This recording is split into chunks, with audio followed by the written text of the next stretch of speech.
It's Nicki Minaj paying tribute to Juice WRLD after his tragic death.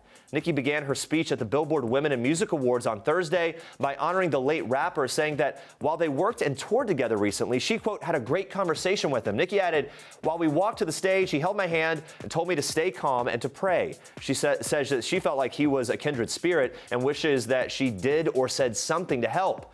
Juice WRLD died on Sunday shortly after having a seizure at Chicago's Midway Airport. Nicki also used her speech to address addiction. On Thursday, Juice WRLD's mother, Carmela Wallace, gave a statement to TMZ explaining that her son battled with a drug addiction.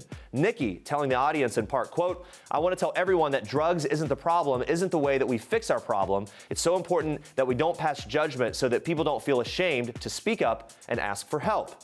Nicki continued her speech by asking the crowd to be a little bit more forgiving and understanding before concluding, saying, I just wanted to encourage everyone to talk about whatever it is that you need to talk about and to be honest and open and get help. That makes a lot of sense, kind of opening up the conversation, the dialogue, yeah. Juice WRLD, whose real name was Gerard Anthony Higgins, died on Sunday shortly after that seizure. He celebrated his 21st birthday last week. So young. Yeah, so young and really tragic. Multiple outlets, including TMZ, the Chicago Tribune, the Chicago Sun-Times, they all report that FBI agents were confiscating drugs and guns from Higgins' private jet when the rapper began to seize. When police asked his girlfriend if her boyfriend had any medical issues or had ingested any drugs, she reportedly replied that Higgins did not have any medical conditions, but that he, quote, takes Percocet and has a drug problem.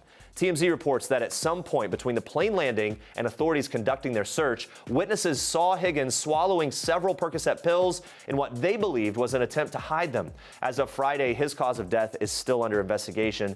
And we always like to remind everyone, if you or someone you know is struggling with addiction, contact the Substance Abuse Helpline. It's 1-800-662-HELP.